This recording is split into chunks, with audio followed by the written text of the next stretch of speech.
Alright, together we can live good. Isang opportunity na abot kamay ng lahat. Isang opportunity na makakatulong sa ating lahat. Opportunity na kayang-kaya ng lahat.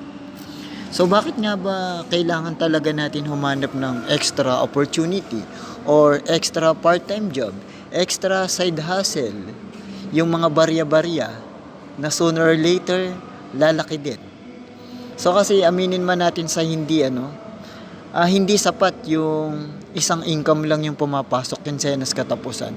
Sa taas ng mga bilihin ngayon, yung sasahurin mo talaga, pag kinampyut mo talaga yan, kulang na kulang pa. Yung pinakang worst pa dyan, negative pa, no? Yung pagkakuha mo ng sahod mo, ilang araw pa lang mangungutang ka na. So, yung mga ganyang senaryo yung pinakang mabigat sa mga part nating empleyado, sa mga part nating mga entrepreneur, sa mga part nating mga manggagawa, no.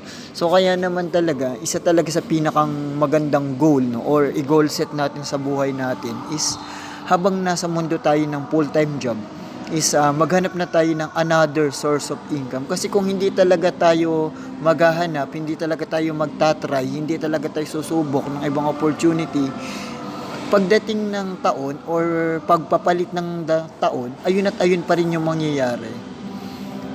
Kaya naman talaga, so ito yung pinakamagandang chance, pinakamagandang time, the best timing, no, na maghanap ng magandang opportunity. So that's why Live Good is created. So kasi kung hindi tayo maghahanap, ganito na lang din mangyayari sa atin, yung cycle ng buhay natin. Trabaho, sweldo, bayad, utang.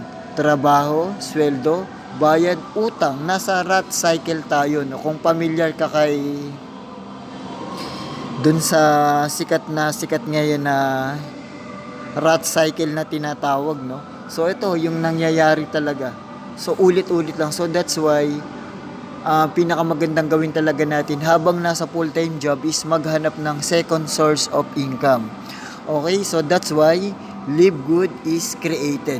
Live Good is together we can live good para sa ating lahat to. Alright, so yun lang.